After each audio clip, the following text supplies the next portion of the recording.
வானங்களையும் பூமியையும் படைச்ச அல்லாவுக்கே அனைத்து புகழும். இப்போ அத்தியாயம் வெற்றியில் 48வது அத்தியாயம் 27வது ஆயத்துக்கான விளக்கம் கேட்குறிய. இப்போ இதுக்கான விளக்கத்தை நம்ம பார்ப்போம்.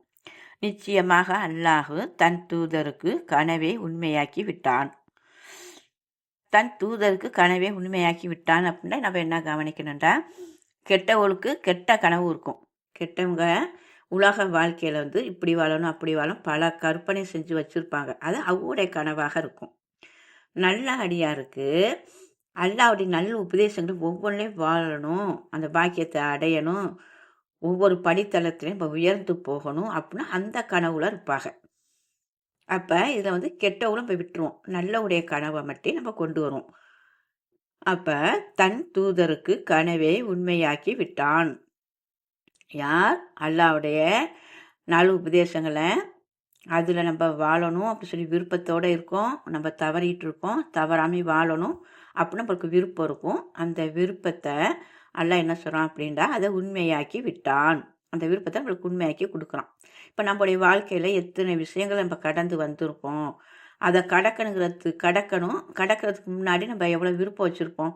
இதில் தவறிட்டு இருக்கோம், இதில் பலகீனமாக இருக்கும், இதை கடந்து நம்ம போகணுமே, அல்லாஹ் இதில் நான் பலகீனமாக இருக்கேன், இதில் நான் வாழணுமே, அந்த வாழ்க்கையில் வாழ்ந்து வெற்றி அடையணுமே அப்படின்னு ஒவ்வொருத்தருடைய கனவாக இருக்கும், ஒவ்வொருத்தருடைய விருப்பங்களாக இருக்கும். அப்போ அல்லாஹ் இந்த விருப்பங்களை ஒரு காலகட்டத்தை நிறைவேற்றுறான். அப்போ நம்ம என்னாகும், நம்ம வச்ச விருப்பம் அல்லாஹ் நம்மளுடைய மனதை உறுதிப்படுத்திறான். யார் என்ன சொன்னாலும் சரி, என்ன நடத்தாலும் சரி, அல்லாஹ் சொன்னபடி இப்படித்தான் வாழணும்னு சொல்லி அந்த ஒரு பள்ளத்தாக்கை கடந்து அந்த சூழ்நிலையை கடந்து நம்ம வாழ்ந்துட்டு வரும்போது அப்போ தான் அல்லாஹ் நம்ம அந்த விருப்பம் வச்சோம்ல, இந்த வாழ்க்கையில் வாழணும், யார் எதிர்கொண்டாலும் அதை எதிர்த்து போராடி அந்த வாழ்க்கையை அடையணும், அந்த நன்மையை அடையணும் விருப்பம் வச்சோம்ல, அந்த விருப்பத்தை தான் அல்லாஹ் சொல்லி காட்டுறான். உண்மையாக்கி விட்டான், உங்களுடைய கனவுக்கான நன்மையான விருப்பங்களை உண்மையாக்கி விட்டான். அல்லாஹ் விரும்பினால் நிச்சயமாக நீங்கள் புண்ணியமிக்க தலத்தில், புண்ணியமிக்க தலம் என்ன அப்படிங்கும்போது நன்மைக்கான தலம். நம்ம சொல்லுவோம்ல, புண்ணியம் என்பது கிழக்கில் மேற்கில் இல்லை. அப்போ புண்ணியம் அப்படிங்கிற நன்மைங்கிற நம்மளுக்கு எல்லாருக்கும் தெரியும். நன்மையான தலத்தில் அச்சம் தீர்ந்தவர்களாக, யார் அந்த நன்மையில் நுழைவிக்கப்பட்டு அந்த நன்மையில் வாழ்ந்துட்டு இருக்காங்களோ அவங்களுக்கு அச்சம் குறைவாக தான் இருக்கும். ஏன் அப்படின்னா அல்லாஹ் சொன்னப்படியே நம்ம வாழ்ந்துட்டு வரோம் அப்படின்னா அச்சம் எப்படின்னா நம்மளுக்கு அந்த பயம் இருக்கும்ல, மறுமையில் அல்லாஹ் எப்படி கேள்வி உனக்கு கேட்பானோ, என்ன நடக்குங்கிற பயம் இருக்கும்ல, அந்த பயத்துக்கு நம்ம அல்லாஹ் சொன்னபடி வாழ்ந்துட்டு வரும்போது அந்த பயம் நீக்கப்பட்டுக்கிட்டு இருக்கும். நம்ம அல்லாஹ் சொன்னபடி இந்த கட்டத்தை இப்படி தான் வாழ்ந்துட்டு இருக்கோம், அப்போ நமக்கெல்லாம் நன்மையை தருவோம் அப்படிங்கல அந்த பயம் கொஞ்சம் நீங்கும். புண்ணிய மிக்க தளத்தில் அச்சம் தீர்ந்தவர்களாக உங்களுடைய தலைகளை சுத்தப்படுத்தி கொண்டவர்களாக அழகாக்கி கொண்டவர்களாகவும் நுழைவீர்கள் அப்படின்னு வருது. அப்போ அச்சம் தீர்ந்தவர் யார்? அல்லாவுடைய பாதையில் வாழும்போது அல்லாஹ் நமக்கு நன்மையைத்தான் தருவான் அப்படின்னா அந்த பயம் நீங்கி அந்த அச்சம் தீர்ந்தவர்களாக உங்களுடைய தலைகளை சுத்தப்படுத்தி கொண்டவர்களாக. அப்போ யார் அல்லாஹ்வு பணிஞ்சு அல்லாவுடைய நல்ல உபதேசங்களை கேட்டு வாழ்ந்துட்டு வராங்களோ அவங்களுக்கு அங்கே தலக்கணம் இருக்காது, பெருமை இருக்காது, மண்டக்கணம் இருக்காது, கெட்ட அறிவு இருக்காது. எல்லாத்தையும் நீக்கி நீக்கி நீக்கி பணிவை கொண்டே வாழ்ந்துட்டு வரும்போது தன்னடக்கத்தோடு இருப்பாங்க. அடக்கத்தோட அல்லாஹ்வு பணிந்தவர்களாக இருப்பார்கள். அப்போ அதைத்தான் அல்லாஹ் சொல்லி காமிக்கிறான். புண்ணியமிக்க தலத்தில் அச்சம் தீர்ந்தவர்களாகவும் உங்களுடைய தலைகளை சுத்தப்படுத்தி கொண்டவர்களாகவும் உங்களுடைய தலக்கணத்தை நீக்கியவர்களாகவும். எல்லாரும் தலையை சுத்தப்படுத்தி கொண்ட தலைண்டா நான் தலை முடியத்தான் நினைப்பேன், அது கிடையாது. தலையை சுத்தப்படுத்தி கொண்டவனே கெட்ட அறிவு, மண்டக்கணம் பிடிச்சி ஆடக்கூடியதுதான் கெட்ட அறிவு, அசுத்தமானது. நல்லா சொல்கிறான்ல, தூய்மையாளர்கள் அசுத்தமானவர்கள். எப்படி வருது? தூய்மையாளர்கள் யார்? அசுத்தமானவர்கள் யார்? அசுத்தமானவர்கள் உலக இச்சையிலையும் உலக ஆசையிலையும் பெருமையிலையும் தான் சொல்லுவதுதான் கரெக்டு, தன்னுடைய பேச்சு தான் கரெக்டு பெருமை கொண்டு வாழ்ந்துட்டு வருபவர்கள்லாம் அசுத்தமானவர்கள். ஆனால் தூய்மையாளர்கள் யார் அப்படின்னா பணிவை கொண்டு வாழ்வாக, உள்ளச்சத்தை கொண்டு வாழ்வாக, அல்லாவுடைய வாக்குகளுக்கு கட்டுப்பட்டு வாழ்ந்து வருவார்கள். அவர்கள் எந்த ஒரு மனிதத்தையும் பெருமை அடிக்க மாட்டார்கள், அதிக பேச்சு கொடுக்கவும் மாட்டார்கள். அல்லாவுடைய நல் உபதேசங்களை தவிர வேறு எந்த ஒரு வார்த்தைகளையும் பேசவும் மாட்டார்கள். அவர்கள்ட்ட யார் அவங்களுக்கு தீங்கு செய்ய நேரிட்டாலும் அவங்கள குறைவாகவும் மதிப்பு குறைவாகவும் தாழ்த்தி பேசினாலும் அதை பொருள்படுத்தாமே அவங்க பணியோட போவாங்க. இது நம்ம கவனிக்க வேண்டியது. அப்போ அச்சம் தீர்ந்தவர்களாகவும் உங்களுடைய தலைகளை சுத்தப்படுத்தி கொண்டவர்களாகவும் அழகாக்கி கொண்டவர்களாகவும் நுழைவீர்கள்.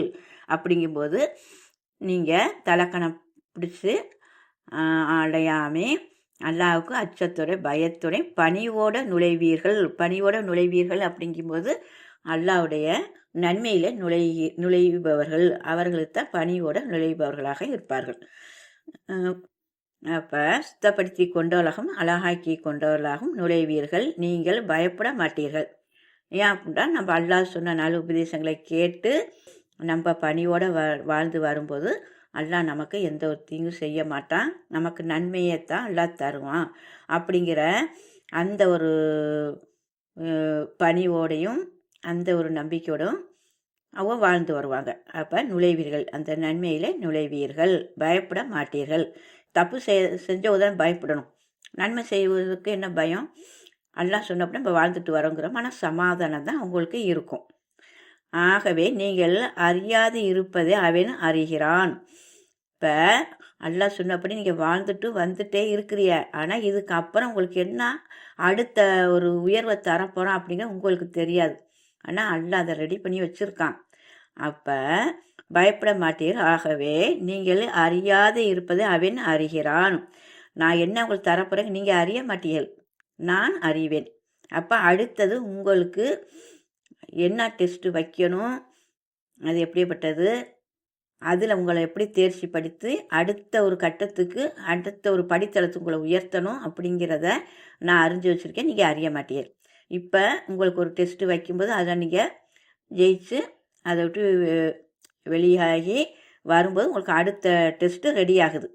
எப்படி 1ஆம் கிளாஸ்லேருந்து நம்ம படிச்சுட்டே போகிறோம், எத்தனை காலேஜ் போகிறோம், ஒவ்வொரு டெஸ்ட்டையும் வச்சு தான் கடைசி மேல் பதவியை போய் அடைகிறாங்க. இதே தான் அல்லாஹ் நமக்கும் அல்லாஹ் சொன்னபடி ஒவ்வொரு விஷயங்களையும் ஒவ்வொரு வாக்குறையும் வாழ்ந்து வரும்போது நமக்கு அல்லாஹ் ஒவ்வொரு டெஸ்ட்டையும் வச்சுக்கிட்டே தான் வருவான். அப்போ அவர் பயப்பட மாட்டார்கள். அப்படிங்கும்போது அல்லாவுடைய டெஸ்ட்டில் நம்ம அதில் ஜெயிச்சு அதில் முன்னேறி நம்ம நல்லபடியாக வரும்போது அல்லாவுடைய வாக்கில் கட்டுப்படுத்தானே வந்தோம் அப்படின்னு அவர் எப்படி இருப்பார்? பயப்பட மாட்டார்கள், சமாதானத்தோடு இருப்பார். ஆகவே நீங்களும் அறியாது இருப்பது அவன் அறிகிறான். உங்களுக்கு அடுத்தது என்ன தரப்போகிறேன் அப்படி நீங்கள் அறிய மாட்டீங்க. உங்களுக்கு என்ன அடுத்த டெஸ்ட்டு வைக்க போகிறேன், டெஸ்ட்டுக்கான படித்தளத்தை எப்படி உயர்த்த போகிறீங்கிற உங்களுக்கு தெரியாது.